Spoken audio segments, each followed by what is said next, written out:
If you're a Talking Cars fan and want to see the Consumer Reports test track in person, here's your chance. On October 17th, Consumer Reports is hosting a 5K run and walk fundraiser here at our Auto Test Center in Colchester, Connecticut. It's a fun way to get outside, see the cars we talk about every week, and support our mission all at once. And if you can't join us in person, there's a virtual option too. Go to cr.org/5K to learn more and register.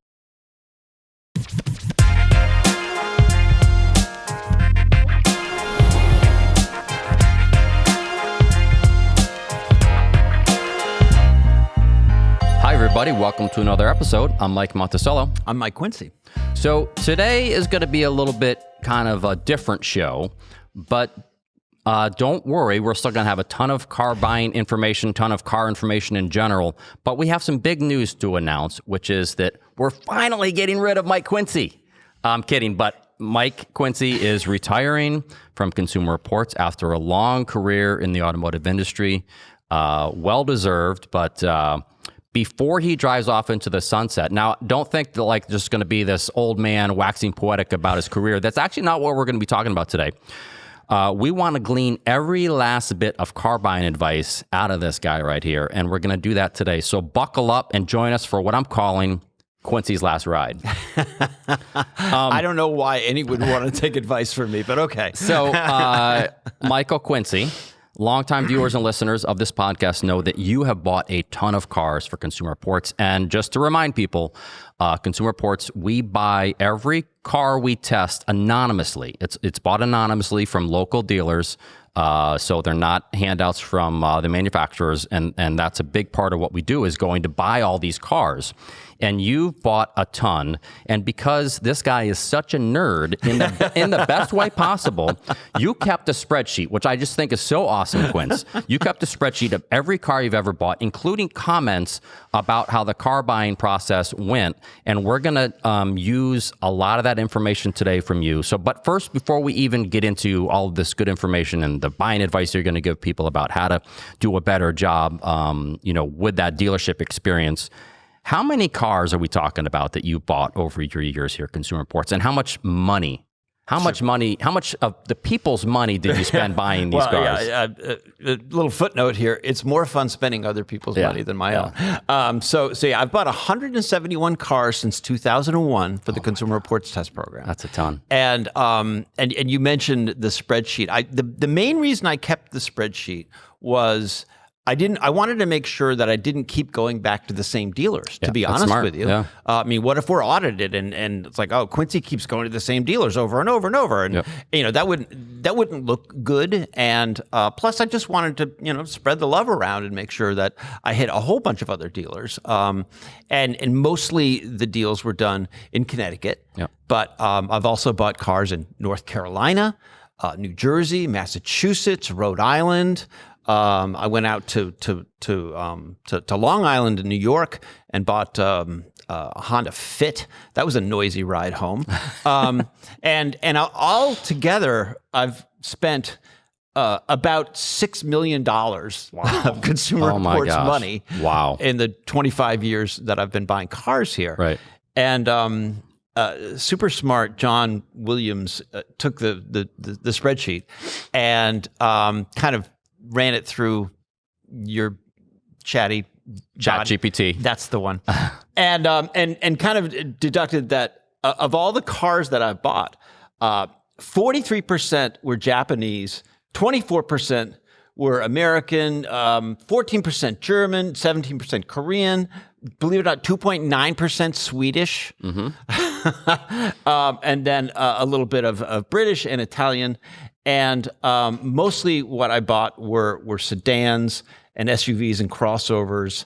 Not too many pickup trucks, only 3 pickup trucks. And I love having this piece of paper here for my notes because it always drives super producer Dave Abrams crazy because we usually have all the technology. And I thought my last one, I'm going to put some paper on here just for fun. You get to do whatever you want today, So there Quince. it is. Yeah. That's the paper. Yeah, he doesn't notes. like us having paper for some reason. I don't know why. I took a a look at your list and the spreadsheet, which again is just so neat that you kept it. I've bought some cars, nowhere near as many, and I have zero spreadsheet at this point. But of all these cars that you bought, I kind of picked out a few that I thought were particularly cool and interesting, and let me know if you agree with that. So these are just some of the very cool cars Quincy has bought: Subaru WRX. Audi it was the first WRX we tested. And the first car you bought, right? Audi TT convertible, Mazda RX-8, Saab 9.3 Vector, Jaguar XJ8, Honda S2000, Dodge Viper, knuckles for that one, okay? Smart 4.2. I said interesting. I didn't say cool. I said interesting. They are interesting because you mentioned the Viper and the Smart. Yeah. And working for Autotest, we're bringing home cars all the time. Right. But not every test car brings neighbors out of their homes to look at what I brought home. The Viper and the Smart for two. Okay, that's funny. Were ones that people's like, oh my gosh, what is that? I want to look at this. And, of course, it's not my car. So I always welcome my neighbors to come over. And I said, if there's any car that you're interested in and you see it, just come knock on my door and we'll go through it. We'll go for a ride or whatever. Because, you share them with everybody. But it's just interesting that you and I both found that there were a handful of the cars that I bought that were kind of curious. And my list is very similar to yours. And the audience should know we didn't always compare notes about this. No. And the other three that I have on there, Volkswagen Touareg TDI, Maserati Ghibli, and BMW 750i. And those are just a few that stuck out to me. Yeah. So, and the 7 Series was the most expensive car that I bought, was $110,000, and the least expensive car I bought was the Smart car. Oh, funny. Okay. So that again, it's sort of weird that it worked that way. And I did mention I bought the first WRX that CR tested. I bought the last Saab that CR tested. Yeah. And one of the funny buying stories was the Dodge Challenger got a bunch of updates for 2011, and I was given the assignment to buy it, but the way that the options and trim line were configured, we couldn't find one on dealer lots because that's what we usually do. Right. So I had to order it. Okay. And it was an RT, and I chose bright red color with the white RT stripes to make it look like the Starsky and Hutch Ford Torino. I know you love Starsky and Hutch. Yeah, that's kind of red awesome. with white stripes. I respect that. Let's do that. And what did folks here think about that? I think they picked up on the Starsky and Hutch theme, and also what I bought. The Ford Mustang was redesigned in 2005. And when I bought it at a local dealer, he told me that it was the first Mustang GT sold in Connecticut. I don't know if that's true. That's what he told me. But I thought, well, that was kind of an interesting anecdote. Yep. And I bought the last V6 versions of the Toyota Camry, the Nissan Altima, and the Honda Accord. That's kind of cool. People might not realize that that those mainstream sedans were available both 4-cylinder and V6s. And we said goodbye to the V6s. Yep.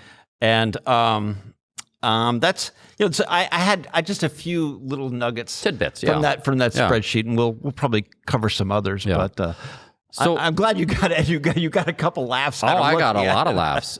So let's talk about, because you've bought so many cars. Let's talk about what you've learned about buying all these cars, and let's start with how have things changed with the way that people buy cars and you buy cars over the years since you've been doing this? Since 2002, I guess. Really. Yeah, well, I no longer send a fax to confirm the registration details, for example. That's how it used to go. I mean, the process for me when I got a car buying assignment is I would go to the general consumer-facing website, Honda or Toyota or whatever, and I would configure the car the way we wanted to test it. And I would send the configuration to 3 or 4 dealers usually in Connecticut. Yep. And then I would wait for the responses. And usually the manufacturer would send some kind of an automated response. So-and-so dealers will be in touch. Yep. And what I've learned was that not all dealers followed up. Yeah. So to make the playing field level, I would ask 2 or 3 different, like Honda dealers or Chevrolet or whatever, do you have this car? And the dealers that were persistent, that followed up over and over, they're usually the ones I did business with. Right. Do you think that was because the ones that didn't follow up, it was like they either wanted you, boots on the ground there, or they weren't sure you were serious about what you were, buying the car? Or why do you think that was? Yeah, I think selling cars can be tough because you don't know what is a hot lead, right? And when a customer might just be wasting your time if you're a salesperson. Right. And a lot of salespeople make their money through commissions. And if a salesperson spends a lot of time with you, and then you walk across the street and you buy a competing model, that salesperson probably won't get any money for their efforts, right. which is kind of a bummer. But because they don't know what lead is good or what's hot, they need to respond well to all of them. Right. And really, when I look back on the times buying cars, most of the dealers that I worked with, they were honest, they were hardworking. They weren't. Every single transaction wasn't painful. The majority of that, I would say, I've got plenty of stories that were just nightmares that normal people go through. Right. But honestly, most of them were pretty good. And would you say that it's certainly changed a lot more in terms of most dealers are much more open to you approaching them with an email or, instead of having to call them necessarily or go into the dealer, they're much more open to starting that dialogue and haggling with the price that way rather than the way you used to do it? Well, yeah, every deal, even with the technology, even with the internet and email and cell phones and whatever, the dealer still wants you to be in the store. Right. Because that's where your emotions can get the best of you. And you see the car. You're like, oh my gosh, that's so awesome. I really want that. I love the color, blah, blah, blah. And my approach to buying was a little bit different than most people because they would often say, well, when can you stop by for a test drive?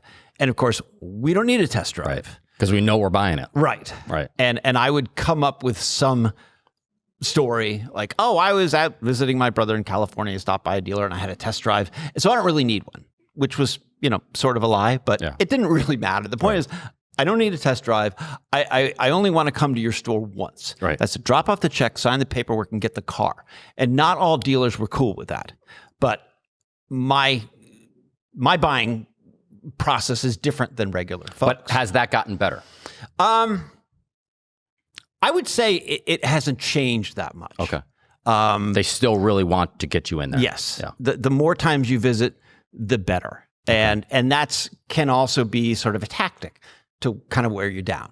I still think that dealers have a way of slowing the process down, and you maybe you are feeling tired, or maybe it's been a while since you had some food, and you're not as on your game. Maybe you're more vulnerable to be talked into something.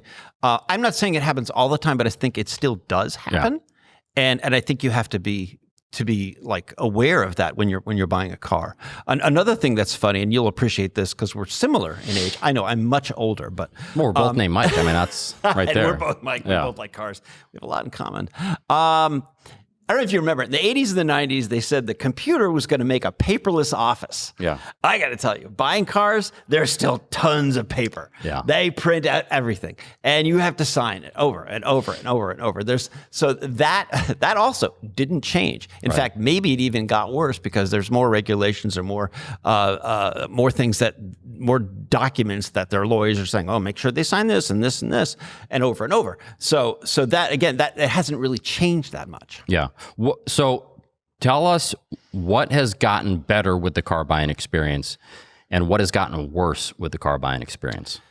There's still too many games, I think, that consumers have to play buying a car, dealing with a dealer. I talked about how they kind of wear you down, and there seems to be a lot of like miscommunication or no communication between the corporate consumer-facing website and the dealers. Because when I configure the car and I send it to a few dealers and the dealer contacts me and they start from scratch. It's like, oh, so you want to buy a Ford Explorer. Okay. What trim line? What options do you want? All that, the whole configuration that I did, I sent. They already have out. it. They should know that. Yeah. But dealer after dealer is like, oh, I didn't really know what you wanted. So that's kind of weird. In other words, why have a configurator on a website if the dealers can't then take that information and get a better idea of what you're looking for? Because I was always starting from scratch. Right. And that was always odd to me. I think also that the online inventories are only as good as the person updating it. Right. And the inventories have to be constantly updated. So when a car is sold, you don't want it on your website thinking that it's available. So you have to be on top of that. Other websites, and I hope I'm not going to get in trouble saying this, but you will. It doesn't matter. Yeah. You're leaving anyway. Who cares? Say whatever you want. Going to Auto Trader, going to cars.com, especially when you're looking for a new car, will give you an idea of vehicles that are available in your inventory. You could do a search of, within 50 miles or whatever, right. Or 100 miles if you want to get more ambitious. And so that'll also give you an idea of whether the car's in stock or the car's in transit. And oftentimes you can get a hint because, like on Auto Trader, it might just have a stock photo that the manufacturer puts out. Right. What always caught my eye is the picture of the real car, where you know clearly on the dealer lot. Yeah, you can see the trees in the background, and you can tell that they just cleared the lot from snow and stuff like that. So it's a real like on-site car, and that would give you an idea. Well, it looks like that one's available, so that kind of might save you a little bit of time. Okay, so one of the toughest things about buying a car is you think you're all set. You've agreed on the deal. You're agreed when you're picking it up. You go in and you think, everything's done. I'm just dropping off this check or whatever, and I'm out of there, right? Especially in our case, we are actually just, paying with a check. And so there's no financing. And yet, for some reason, you still always have to go to the finance and insurance person or F&I person. Mm-hmm. And do you have any tips for dealing with that? Because that can be brutal. It can be brutal. Yeah. Any tips for us and how we can deal with that better? The first tip is don't fall in love. And I don't mean with the F&I person. Oh, okay. I'm talking about that did happen to me once. The car. Yeah. One of the reasons that they want to get you in the store is you might come in thinking, I'm going to buy a Mazda 3. Okay. Because it's sensible and it's affordable. But you walk into the store and there's a bright red Miata on the showroom floor, and you go, oh, I've always wanted one of those. Oh, it's the right color, and then all of a sudden your sensibilities, your checkbook, that just go right out the window. And so you can't allow yourself to kind of fall in love with the car and make an impulsive decision, buy more than you can afford. But that's what the dealer's hoping you'll do. Right. And another thing you don't want to say to the salesperson, F&I person, whatever, I can afford X number of dollars a month. That is always that will just bring out their fangs, because they'll find a way to get you into that car for whatever crazy number that you put out. Of course, you might be signing up for like a 7-year car loan, an 8-year car loan. Right. And what we found over the years is that people get underwater in their loans. So they owe more than the car is worth. Right. And you don't want to do that. Right. So definitely kind of keep your emotions, hold them close to your chest, and don't allow the love of your car to come out, which is sad because you and I love cars. Mm-hmm. So you have to kind of be a little chilly about it. And for the most part, don't let the F&I person talk you into any extra cost things that you hadn't initially agreed to, right? Oh, yeah. Whether it's an extended warranty or anything like that. Typically, we recommend against doing that, correct? 100%. Yeah. In Connecticut, they have what's called VIN etching. Right. And that's where they take your car's vehicle identification number and they etch it into various parts of the body or glass or whatever. Connecticut laws are that dealers have to offer it. You don't have to pay for it, though. Right. And some dealers, you'll see the purchase order, and it has handwritten things in it or whatnot. But there's a pre-printed section of some purchase orders say VIN etching, $250. Right. And you think, oh gosh, that's another fee that I have to pay. So absolutely not. You take a pen, you just cross it out. So even though they've already done the VIN etching, it's not, you don't have to pay for that. Yeah. Absolutely. And they say, well, we've already paid somebody to put that in. And I'm like, well, that's your problem. Because I didn't ask for it. I'm not paying for it. Right. And it is one of many sources of profit for the dealers. Dealers have to make money, right? Absolutely. But all the extras that they push, the paint sealant, the fabric protection, extra rust proofing, the VIN etching, all that stuff. They spend almost no money applying it, and they charge a ton. Right. So you should say no to all of these things. And if you're getting pressured because this is another person making commission, probably trying to sell you this stuff, you get up and you walk away. And when we get to some of my more harrowing stories, I'll tell you some details about that. But all you need to know is that in today's automotive consumer world, there are so many good vehicles out there. So if you have your heart set on a Toyota Camry, but you're getting all kinds of grief from the dealer, you're getting a hard sell from the F&I guy at the Toyota dealer, you get up and say, I'm going to go buy a Honda Accord. Yeah. Because the Honda Accord is still a great car. Yeah. And you have choices. So use your feet to make a statement by walking out. Right. So actually, let's talk about those bad experiences and good experiences, and let's go negative first, so we can end on a positive note. Tell us about some of your absolute worst experiences you've had at the dealers buying all these cars for Consumer Reports. And I have a ton of them, and this is when super producer Dave Abrams starts glazing over. We'll try to keep everyone awake, but anyway, so that story that I just mentioned, I was buying an Infiniti G35. Right. And the process that I would go through every time I would buy a car was I would be anonymous up to the day of delivery. So I used a non-Consumer Reports email and my own cell phone or whatever. The morning that we're going to take delivery, I would call my salesperson and I'd say, by the way, I work for Consumer Reports. This is going to be a test car, and it's not going to be registered to me. We're a nonprofit organization, and yada, yada, yada. So they'd have to change the paperwork. Right. But I'd give them hours lead time so they could fix it. So I go into the Infiniti dealer, and they know I'm from Consumer Reports. And I say to my salesperson as I'm waiting to do the papers, I said, please don't put me in front of the F&I guy to do the hard sell. Right. 5 minutes later, I'm in his office. And he's like, yeah, you gotta have paint sealant. Yeah, everybody gets fabric protection. And I just looked at him and was like, oh my gosh, is this really happening? And he kept it up. Right. And I stood up. I walked out of his office. I got to the door before the general manager came rushing over and grabbed me. He's like, wait, where are you going? I specifically said, please don't make me do this. Right. And you did it anyway. I looked at the general manager and said, this is why people hate buying cars. That's why they dread it. Okay? Yeah. He's like, I'm sorry. So whatever. I did turn around. I did finish the deal because we needed the test car. Right. But it's like car dealers can complain that they get all kinds of grief, but they're their own worst enemy. Right. Because they do these things. Now, it didn't happen every time, But what was so weird about that story was they already knew I was from Consumer Reports. Right. Why would you do that to take a chance on potentially, not that we would do it, but you're taking a chance that you could get some bad press out of that, right? We might write a story about how bad that experience was and what they tried to do to you. And listen, I'm gonna name the dealership because that wouldn't be cool. But I'm sure I'm not the only customer that it happened to. And when I tell the salespeople, like the morning of the delivery, that I'm from Consumer Reports, most are pretty cool with it. It's like, oh, that's interesting. Right. A few times they'd suddenly stiffen up and like, oh my gosh, we're going to get judged. We're going to be in trouble. And I said, no, we're not rating the dealer. We're not rating you. Right.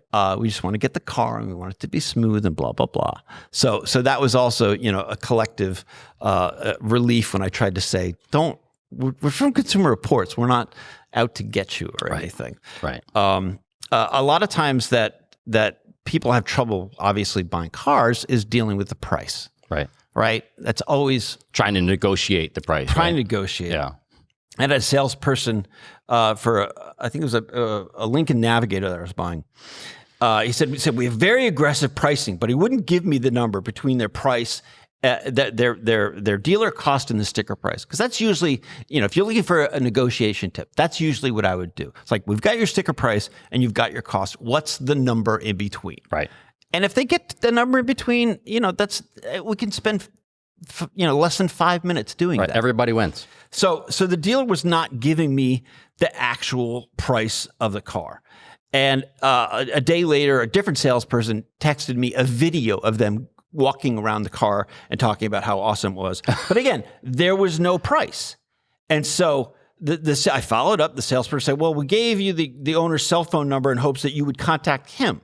And so I wrote back, I was like, well, why do I have to do the legwork? Why do I have to contact the owner to get the price of the car? And finally, the owner called me and left a message. And when I called him back, he said, the price was $1,000 off sticker, which seemed fine. But then I hung up the phone with him and I went to the dealer website and it was $1,730 off of the sticker price on their website. So were they going to just take that extra $700 and hope I wouldn't notice? Apparently. So I thought that was insane. But it took 4 people to get involved with this transaction just to get the price of the car. Right. It's crazy. That was nuts. I've picked up cars that had no gas in them. Really? I've picked up cars that were dirty. I have picked up cars where the radio is blasting when I turn it on. Which I know is something you are very careful about here with your test cars. You always turn the volume all the way down. Am I right about that? Absolutely. Okay. Because we're sharing the cars, and let's not, impose. That's a little Quincyism. Our musical tastes on people also, or volume levels. Another experience, the dealer tried adding a $93 prep fee along with the $599 dealer conveyance fee. They overcharged the registration fee and lost the original the window sticker. Oh. All in one transaction. Yeah, interesting. And I'm like, wow. That's like, hitting the Triple Crown in baseball. I mean, it was nuts. Let's see. At other times, you have an appointment to take delivery of the car. It's like, show up at 3 o'clock on Tuesday. Great. Somebody from Consumer Reports gives me a ride to the dealer, and I show up on time. And a bunch of times, like, people say, oh, we're running behind. There might be a 90-minute delay. Whoa. And I'm thinking, we have these things called cell phones. You could have called me. Right. And I wouldn't have showed. So a lot of times I would go to the dealer on the appointment time and I'd wait. Yeah. Which is unfortunate. Yeah, no, they're just wasting your time. Yeah, absolutely. Let's see. What else? Oh, okay. One final horror story. Buying cars during COVID was tough. Yeah. Right? So inventory is really low. People are still need to buy cars even with COVID. Right. So the dealers were really taking advantage and marking up the price. I mean, I always thought it was a win when I could buy a car for Consumer Reports somewhere under the sticker price. Yep. So now we're dealing with dealers that are saying it's going to be, $5,000 above or something. So it was like, how much little can we get above sticker price? So I was asked to buy a Lexus LX 600 during this time. And the dealers were quoting me up markups between $25,000 and $45,000 over sticker price. Oh my gosh. Needless to say, we did not buy one of those to test. Right. Because that was insane. Yeah. So I know that I'm trying to be selective and not telling you every single horror story, but there are a lot of them out there. But again, to reiterate, most of the car buying was really smooth. So let's talk about those. So let's talk about some of your absolute best, smoothest, easiest. I mean, did you ever just walk in and you were out of there in like 10 minutes? 100%. Really? Oh, tell us some of those best ones. So if the dealer would have all of our paperwork ahead of time. So it's registered to Consumer Reports. Here's our nonprofit status. We know how much to bring on the check. And you get there and the paperwork is all ready to go. Yep. You just sign, get the keys, we're out. Yeah. Other times I would get there and they hadn't even started yet. So the better experiences were I was buying a Lexus RX that had change in the coin holder, like a dime, a nickel, and a quarter, and all the heads were in this straight line. Oh, wow. It was like this really interesting attention to detail. You don't see coin holders as much anymore. It was like, oh my gosh, look at that. That's so funny. So you made money on the deal. I probably had to turn it into to Mary Reed, our business manager. I bought an Audi TT around the winter holidays. Again, they didn't know it was for Consumer Reports, and the salesperson and I played it up because they're always going to try to make small talk. Like, oh, is this a car for yourself? And I said, oh, it's a holiday present for my wife. And they offered to put a big red bow on it, which was nice. Yeah. Of course, I didn't take them up on it because I said, it's not my car. Right. Would have been funny. I bought a Cadillac CTS in 2002, and my salesperson had worked at the dealer since the 1970s. Wow. So he saw a Cadillac during some tough times. Right. Remember the Cadillac Cimarron? Yes. Based on the...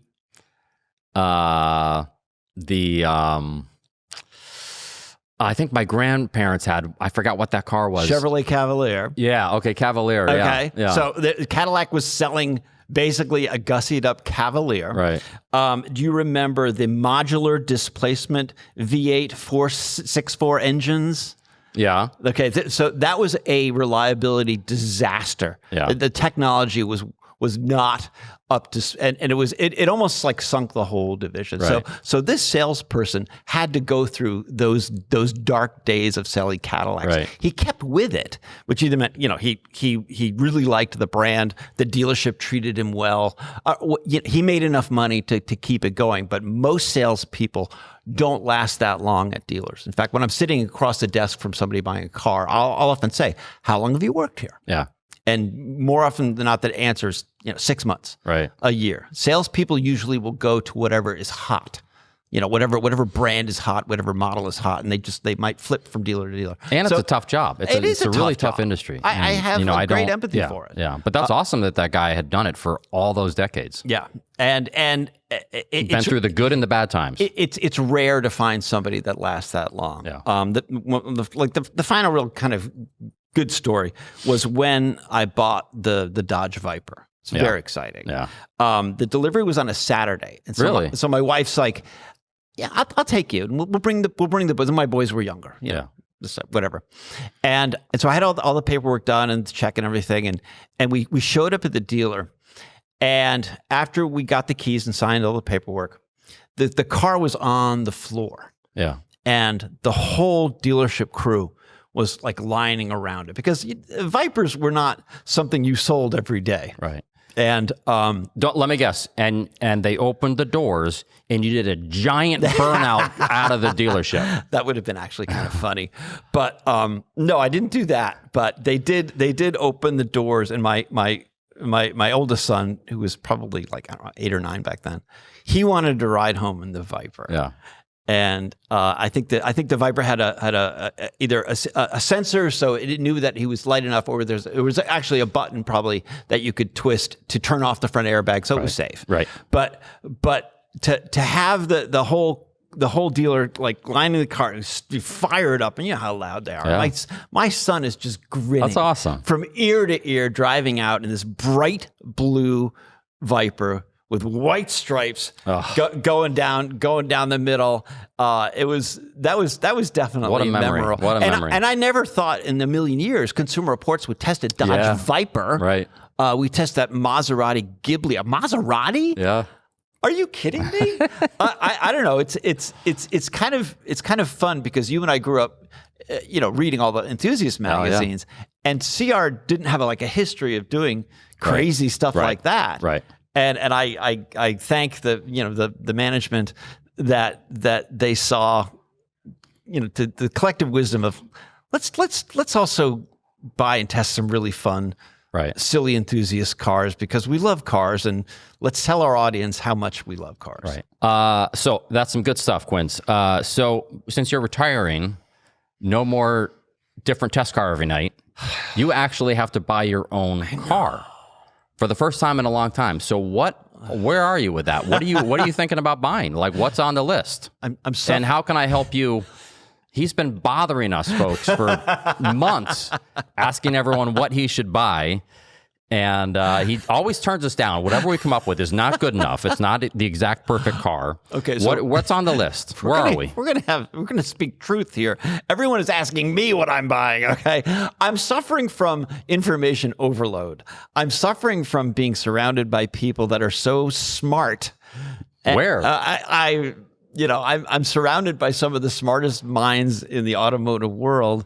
So it's not an easy decision. We had a great podcast talking about the Volkswagen Jetta GLI, manual versus the DSG. And that was one of my suggestions for you. I have to say that it's on my short list. Yeah. I do like the GLI. Yeah. I'm also thinking about fuel economy. Right. And boring. I know. It's you and my oldest son feel the same way. Yeah. But it's like one of the things I want to do when I stop working full time is I want to go on an extensive road trip. I want to drive around the country.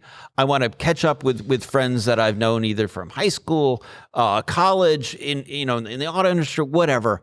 I want to go to as many baseball stadiums as I can. And what I've learned in 25 years of driving cars is the things that are important to me on a long road trip. Right. And that's good seats. Yep. Pretty quiet interior, a comfortable ride, a good sound system, and just a robust cruising range. And that's one of the things that we had to do during COVID. We weren't coming in and out to the track all the time. People weren't supposed to go anywhere. People didn't drive as much. Right. And just to give our audience some protocol, we'd have to put about 2,000 miles on a car before we test it. Right. And the new test cars weren't being driven as much. So I would take a day and just drive up into New Hampshire, drive up to Vermont, Maine, New York, Pennsylvania. I would drive for 8, 10, 11 hours to put miles on the car. So I really got an idea of what was important to me. Right. And so, with that in mind, a sports car probably isn't high on my comfort list. Right. Maybe down the road in retirement, but not for this road trip that you want to do, spending a lot of time, possibly a couple months on the road, right? Yeah. Is that what we're thinking? Yeah. A couple of years ago, we tested that yellow Mustang GT. Yeah. And I took it up to Maine and loved it, enjoyed it. It's actually way more comfortable than you'd think. It really was surprising. Yeah. But fuel economy isn't awesome. No. And seeing that as I have friends in Minnesota, Montana, Utah, I don't want to be caught in a snowstorm. Fair enough. Yeah. Driving a rear-wheel drive car with performance tires. So I'm leaning heavily toward a hybrid SUV. Yeah. And one of the ones that I really like is the Hyundai Santa Fe hybrid. Yep. I have not signed any paperwork yet, but time is of the essence, so I really got to get moving on that.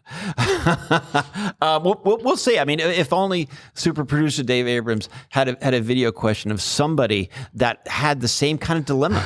It's like, oh my gosh, I'm going to retire. I need to get a car, and what do you think I should get? If only that question existed.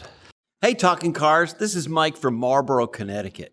I'm thinking about winding down my work life, and I need to get a new car. Now, what I'm most interested in is good fuel economy, comfortable seats, a decent sound system, and a robust cruising range. And I'm wondering what you guys think.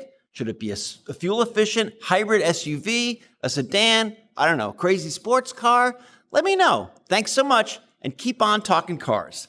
So let's talk about, that's the car buying stuff, but I want to talk about now you, the person. Like this is such a unique industry, such a unique field that we're in. And I know you and I have talked about this, and we both feel incredibly lucky that we were able to. Oh my God. What is she doing here? What is she doing here? This is what you call, this is a podcast takeover. It's like a bar. Am I getting kicked to the curb? This is payback. Man. This is payback. Super producer Dave Abrams, you are a piece of work, man. So hello, Talking Cars friends. And for those who can't see me, it's Jennifer Stockberger here. They all know from your voice. I don't know if this thing's on or not. But those who haven't watched in the past and may not have seen me, it's a return engagement. How you doing? Did you know about this? I knew. Yeah. See? Hi. And for those of you who don't know, when I left in January or December, Mike did a final wrap-up and Mike Quincy. Yeah, Mike Quincy did a podcast takeover. So back at you, Mike Quincy. Oh, man. So I have... Congratulations. Thank you. Congratulations. Not long. You paved the way in more than one way. And I was looking for words to describe Michael Quincy. And the best one I came up with was stalwart. Stalwart.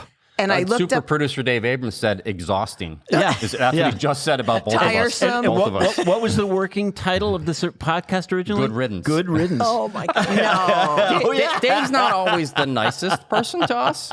Actually, I thought it was really funny. But stalwart was Stalwart. loyal and long-serving and unshakable dependability. Unshakable. And for those of you who don't know, he's not only super dependable, he's the guy who says, can I help you? That's true. Do you need Very anything? And probably to your own detriment that we use it all the time, or we used to use it all the time. It made the days go by very, very fast. Well, you made yourself busier than you probably had to be. He's not good at saying no. Not smart. Not good at saying no to more work. Not smart. I never said So you asked me some wrap-up questions when I was here. What are you most proud of? What do you leave? A process, a thing? I'm proud of being part of a collective. The people here, I was just telling Monty that sorry. the people here are just they're so smart. I mean, the minds that we work with, from the engineers to the statisticians, the people crunching data, the facilities people that take care of these grounds, they're just the best of the best. Mm-hmm. The video guys, I joke with them all the time. I give them all nicknames that is very well deserved, but they're awesome. Yeah. They're creative. So I thought, I guess I'm proud of that. I guess I made the cut. I somehow convinced the powers that be to keep me around. And because I never thought I'm not as good as these people. Oh, come on. You were a part of something. I loved being I didn't want to be like the machine that drove everything. I just wanted to be a part of it, and just one of several that made it go forward. And I'm proud that we really genuinely, honestly try to help people make good decisions.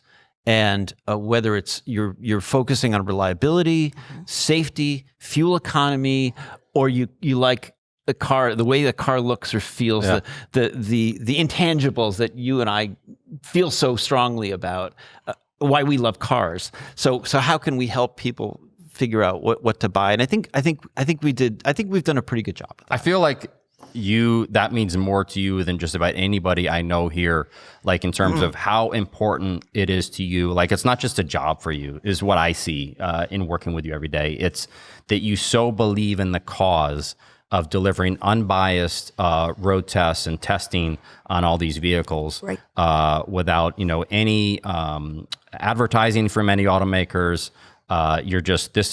You believe in, we're telling it how it is and trying to help consumers, buyers be able to make those good decisions based on our unbiased testing. I feel like you really believe in that. Like, it's part of who you are. Thank you. You and I grew up reading every car magazine and loving them. And some were better than others. Yep. One of the things that Consumer Reports will do is tell you what's not so good about a car. Sure. Yep. It's like if you ever read, restaurant reviews or movie reviews, and the reviewer loves everything. Yeah. Oh my God, it's the greatest restaurant. Everything's there's nothing. There's no substance there. Yeah. Always room for improvement. So I thought we always gave substance because we would talk about what the car didn't do. Even cars that we loved, that scored well, they have flaws in them. Yep. And we're gonna talk about it. So, and not every writer will do that. Yeah. And I think that's where this podcast, the intangibles, is where the podcast plays. Because there's going to be a rating. There's going to be a score that is all those hard facts and hard test data. But we can get here and say, I just don't like it. Right. Well, or whatever. Our personal opinion rather than just But someone's going to relate to each of us of what we like and we sit around the table and just say, yeah, this one didn't do it for me. Right. And you're sitting next to somebody who's like, oh, this was the best car ever. Yeah. And I think that's how I think CR has evolved. Instead of just the car is this, and there was just a kind of a cold rating. Now you're getting the human part of it, Right. the warm and fuzzy part, and because cars are emotional for people. Absolutely. Some people make decisions just the way the car's style, just the way it looks. Yes, it's an identity. It absolutely is. It isn't just an appliance, and I think Consumer Reports has suffered for decades. All you do is you're just appliance people, and the podcast. Like you think that's how people thought of us? Yeah. And for the, sure. and the podcast and how our writing has evolved is showing that we're hot and passionate about these things, Yep. and as consumers are. And you've already conveyed, I think, to Mike your great advice for what to buy, how to buy it, all of that. Yeah, we went through all that long before you got here. Long before I I got barged kicked in. to the curb. I You feel like did. it feels like a Seinfeld episode. Like remember when Kramer put the old Merv Griffin set into his apartment, and he'd have Jerry and Elaine over, and then be interviewing. George shows up, and he's like, "Oh, it's our good friend George Costanza," and then Move he's down the moving couch. everyone down. Yes. That's what just happened to me. That's what they do. We have to get Jen up to speed as usual, right? Right. Yeah, as usual. Yeah. So I know I missed it already, but everybody's here is going to miss the bad dad jokes. So bad. So bad, they're So, good. Listeners, you may be missing the bad dad jokes. The nicknames, Anatoly the Great, super producer Dave Abrams. 100%. Andrew, I still play hockey. still play hockey, Belize. 'Cause he's- and many, many more. He's not a young kid anymore either, you know? More. Your stalwartishness. That can't Is that be a a word. word? I don't think Not so. that. Not I to think that if you level. say it, it's a word. Monty and I okay. work with words. What's I Mike don't- Quincy going to miss? Other than the Well, cars. as you said, I'm going to miss all you Yeah. lunatics All that I yous. work You with. youths. Yeah. I am how we operate here is we laugh every day. We do. We really Hilarity do. ensues. That's what he and I say a lot. I mean, whether it's joking with Monty. Is this the adage, if you don't laugh, you cry? Or it's genuine? It's not everybody gets to have fun at work. Right, true. And listen, every day wasn't fun here, Right. but the vast majority, fun. Yeah, that's the, great. The times that I could look forward to super producer Dave Abrams coming in and busting my chops, it just made me laugh. Right. And we still got a lot of work done. So that, being part of the team, I'll miss that. Yeah. Driving different cars every night. Oh, I'll yeah. miss that. I mean, when you're planning a vacation, right? Yeah. And you're going to be on the road, and you look at which vehicles are available, I know. and can I sign that out? And I'm carrying 3 people. I got to get enough stuff for that. Or it's just a date night with my wife, and we've got a convertible, and I want to sign that one out. Yeah, we're gonna- So that's Those are fun times. That's a Yeah. pretty cool part of working here. Absolutely. And just the theme of the show was what I've learned buying 171 cars. I still find new cars exciting. Yeah. That's why it hurts me when the vast majority of the public would rather have root canal than go to the car dealers. So car buying should be exciting. Right. I remember the first car I bought for myself. It was a 1987 Honda Civic Si. I didn't get air conditioning because it was a dealer installed option. I didn't have any money. I didn't get a radio because I was going to put one in for myself. Sing. Right, because that's what you and I do all day. too. Loudly, she because the would. windows were down. You would. Oh, I would. I sing all. My kids are like, okay, enough. But when I signed the papers and dropped off the check for my little Honda, and I drove it home, and I just laughed hysterically. That was a cool little car. But like the new car smell, Yeah, still there. everything is like the tires are brand new. Everything is new. Any feature you wouldn't, that now you know that when you buy this new car that you now have to buy, that it has to have? Ooh, that's a good question. Outside of the safety. It has to have. Well, I mean, I use adaptive cruise control all the time. Okay. I So there love you go. that. Yep. I have found that when we get a car that has upgraded speakers, they're better. I want a good Well, sound you're a music system. man, I yeah. love listening to music all Audiophile. the time. Yeah. And what I was telling Monty is what's important to me is just a massive cruising range. Okay. When- Convenience of not when stopping. you look at the cars, some of the hybrid cars that we've tested, whether it's like a Toyota Camry, Subaru Forester hybrid, the Toyota Sienna minivan, or one of the ones that I'm interested in is the Santa Fe hybrid. They'll have like 600 plus mile It's like a diesel. range. Yeah. The old diesel ranges. Oh, Yeah. Yep. I remember the last Passat diesel Yeah. we had. That was Yeah, crazy crazy range. highway cruiser. How far you could go with that. Yeah, and fill up. I miss those. Yeah. So yeah, there's, but it is a tough. You seem to come to your decision pretty easily, pretty quickly. Yes, based on what I needed to do with it. And it's been perfect. The Ridgeline has been perfect for what I need to do. And Monty said, it does not have a long cruising range. Let's just put that out But there. Monty's like, well, you should get a cruising range. I mean, a Ridgeline, just like Jen did. Yeah, that's what I just said it this morning. I'm like, just buy a Ridgeline. That's what Jen did. what's the matter That's with you? cruising range That's is what Gene important too. Peterson did before Yeah. you, so who used to funny. be in charge of the tire program. Super So practical. So it's probably not going to be a Ridgeline, but that does not take away my love for that truck. It's a great truck. Great. And I would be remiss that, yes, you're a great writer. Yes, you have a bank of knowledge. Yes, you are stalwart. But I think I am not alone in saying you are a great human. don't make me cry. And I might, because you are a great human. You said to me when I was leaving, who's going to ask people how they are? Who's going to go around and make sure everybody's okay? And what was my answer to you? You will. Maybe it's you. Duh. It would be you. I could never fill your shoes, though. I mean, no one could fill your shoes. Well, I thank you, but I think you could, because you're a good human. And don't let anybody ever tell you different. And keep that, because sometimes you do question yourself, and you should not, because that is what matters most. I think this group here will miss you, miss that aspect. Are you going to ask people how they are? Well, certainly not producer Dave Abrams.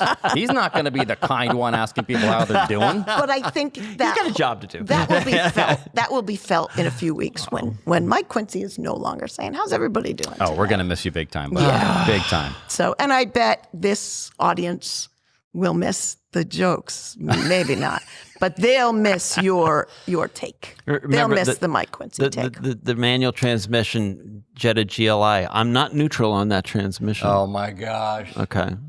Please. Is There it we is it go. your retirement day yet? Yeah. It can't come soon enough, according to you. No, I'm just kidding. Just kidding. No, that's a good one. Thank you. Your Thank words you, and mean a lot to me. Yeah. So for those of you, this will be Mike's. As Mike mentioned, this is his final episode. Please keep watching and keep listening, regardless of the fact that Mike Quincy will not be here. And when Mike Monticello retires, we'll come back. Oh, yes. and Oh, do boy. a takeover. Yes. And, Oh, boy. and Super Producer Dave Abrams said I could do one final sign off. And honestly, it's been my genuine pleasure To camera. to talk cars with everybody. And I'm going to take a little liberty with the lyrics from the Grateful song, Broke Down Palace. Fare thee well, I love you more than words can tell. Thanks so much for tuning in, and we'll see you down the road.